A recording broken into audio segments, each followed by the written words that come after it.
Investment और finance की जानकारी पाने के लिए मेड एसेट्स चैनल को ज़रूर सब्सक्राइब करें। हेलो एवरीवन, आज हम लोग बात करेंगे राउट मोबाइल के बारे में। तो आज हम लोग सबसे पहले देखेंगे राउट मोबाइल के आईपीओ जो अभी लॉन्च हुआ है उसके बारे में।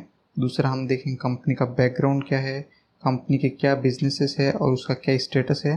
देन कंपनी के कंपटीशन और उसके कॉम्पिटिटर्स के बारे में, साथ ही साथ कंपनी का ग्रोथ कैसा है। देन कंपनी के फाइनेंशियल्स के बारे में और लास्ट में देखेंगे कंपनी के लिए सबसे बड़ा रिस्क फैक्टर क्या है। तो चलिए शुरू करते हैं दोस्तों वीडियो। तो दोस्तों जैसे कि आप सबको पता है, राउट मोबाइल का आईपीओ 9, 10 और 11 सितंबर 3 दिनों के लिए खुला रहेगा। अगर आप भी आईपीओ में लॉट लेना चाहते हैं तो इन 3 दिनों में ले सकते हैं। लॉट की साइज़ की अगर बात करें तो वो रहेगी 40 और जो प्राइस बैंड है वो रहेगा 345 से लेकर 350 रुपीज़ तक। तो अप्रॉक्स इसका होता है 14,000 रुपीज़। अगर बात करें आईपीओ की जो लॉट्स है वो अलॉट कब होंगे, तो उसकी डेट दी इन्होंने 16 सितंबर और 21 सितंबर जो दी है वो आईपीओ स्टॉक एक्सचेंज पे लिस्ट हो जाएगा। तो चलिए अगली बात करते हैं दोस्तों हम बैकग्राउंड के बारे में कंपनी के। तो जैसा आप सब जानते हैं, इन्वेस्ट करने से पहले हमको कंपनी के बैकग्राउंड के बारे में ज़रूर पता होना चाहिए। तो राउट मोबाइल्स को संदीप कुमार गुप्ता और राजदीप कुमार गुप्ता एंड फैमिली ने 2004 में शुरू किया था। 2004 में जब ये कंपनी शुरू हुई थी, इसका नाम था राउट एसएमएस सॉल्यूशंस प्राइवेट लिमिटेड, लेकिन बाद में इसका नाम बदल के राउट मोबाइल्स रख दिया गया था। अब बात करते हैं कंपनी के बिजनेस के बारे में और उसके स्टेटस के बारे में। तो राउट मोबाइल कम्युनिकेशन जो है कम्युनिकेशन सर्विस प्रोवाइडर है और इंडिया का जो है एक सबसे बड़ा प्लेयर है, मतलब टॉप 10 की जो लिस्ट में आता है उसमें से एक है। अगर इसके टोटल एम्प्लॉयज़ की बात करें तो 300 प्लस है और वर्ल्ड वाइड ये 18 प्लस कंट्रीज़ के अंदर लोकेटेड है। और इसका क्लाइंट बेस सबसे अच्छी बात है, बहुत बड़ा है, 26,000 प्लस इसका जो है क्लाइंट बेस है। देन अगर हम राउट मोबाइल के जो बिज़नेस करने का तरीका देखें तो वो B2B है। तो ये B2B प्लेटफॉर्म में करता है, बिज़नेस टू बिज़नेस प्लेटफॉर्म है, और ये प्रोवाइड करता है omni channel communication services like SMS, email, voice, WhatsApp etcetera. तो ये सब जो सर्विसेज है ये प्रोवाइड करता है हमको। अगली बात हम लोग कर लेते हैं कंपनी के कॉम्पिटिटर्स और उसकी ग्रोथ के बारे में।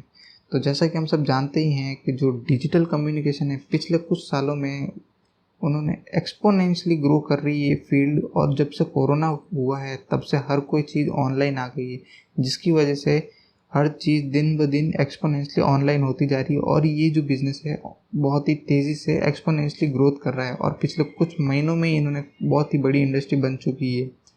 और अगर अपॉर्चुनिटीज़ की बात करें तो इस फील्ड के अंदर कोई कमी नहीं है ग्रोथ की भी और कोई भी कम नहीं है अपॉर्चुनिटीज़ की। पर जैसे कि आप सब जानते हैं, जहाँ अपॉर्चुनिटीज़ और ग्रोथ ज़्यादा होगी वहाँ पे कंपटीशन भी भर भर के होगा, कट थ्रोट कंपटीशन होता है।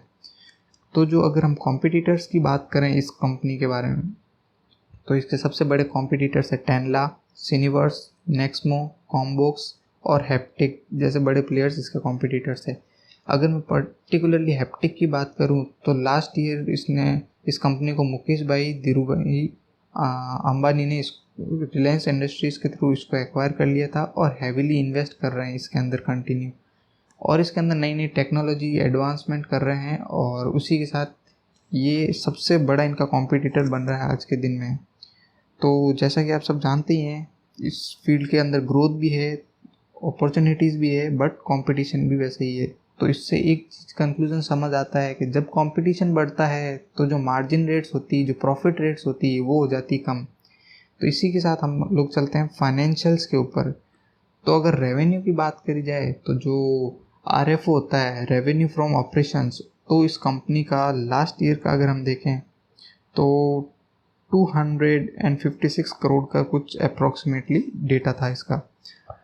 चलो हम बात करते हैं रेवेन्यू 2016 के अंदर, तो इसका रेवेन्यू था 367 करोड़, और 2020 के अंदर अभी की हम बात करें तो वो है 966 करोड़। इसका मतलब कंपनी का रेवेन्यू बढ़ा है, तो दिखती बात है, अच्छा पॉइंट है ये, अच्छी बात है कंपनी के जो बैलेंस शीट के लिए। अगली बात करते हैं हम लोग प्रॉफिट के बारे में। तो यहाँ पे थोड़ी सी कुछ गड़बड़ हुई है। अगर 2016 की बात करें तो 61 करोड़ रुपीस का इसका नेट प्रॉफिट था, और वहीं पे अगर हम बात करें 2020 की तो 58 करोड़। तो मतलब कंपनी का रेवेन्यू तो बढ़ रहा है लेकिन जो प्रॉफिट है वो कम हो रहा है, तो ये थोड़ी सी हिचकिचाने वाली बात हो जाती है यहाँ पे। ये प्रॉफिट मार्जिन कम होने का मेजर रीज़न यही है कि इसमें इस जो फील्ड है, इस फील्ड के अंदर कंपटीशन इतना ज़्यादा है, उसकी वजह से प्राइस वॉर का जो है कंपनी को सामना करना पड़ रहा है। तो उस वजह से क्या होता है, प्रॉफिट जो होता है वो थोड़ा सा कम हो जाता है। बट चलो हम दो फैक्टर्स पर नहीं चलते, एक और मेजर फैक्टर जो आता है वो होता है कंपनी का डेब्ट।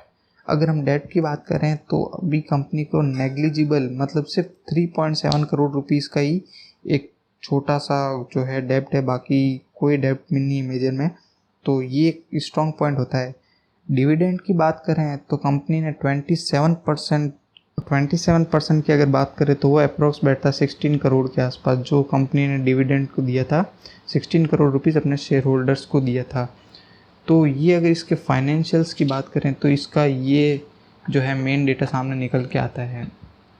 इसी वजह से कंपनी के अंदर कंपनी का एक सबसे बेनिफिशियल पॉइंट ये है कि कंपनी जो भी प्रॉफिट होता है उसको री इन्वेस्टमेंट करने में बिलीव करती है, और उससे क्या होता है, लिक्विडिटी बढ़ी रहती है, डेब्ट कम होता है, और जो कंपनी के पास एक्स्ट्रा कैश होता है वो हमेशा रहता है। तो इस हिसाब से देखें तो कंपनी की फाइनेंशियल जो हेल्थ है वो बहुत ही स्ट्रॉन्ग है। लेकिन जो अगर टेंशन करने वाली जो बात है, सबसे मेजर जो एक रिस्क फैक्टर मेरे को लगता है, तो कंपनी का जो इतना बड़ा क्लाइंट बेस होने के बाद भी जो कंपनी का 63% का जो रेवेन्यू आता है वो आता है टॉप 10 क्लाइंट्स से। तो अगर इनमें से एक भी क्लाइंट इधर उधर होता है तो कंपनी को तो काफ़ी, आप लोग समझ सकते हैं। तो ये थी आज के वीडियो के अंदर। अगर इस वीडियो से रिलेटेड आपको कोई भी प्रॉब्लम आती है तो कमेंट बॉक्स में कमेंट कीजिए, और इसी तरीके के नए वीडियो के लिए और चैनल को सब्सक्राइब करें। Thank you so much, have a good day.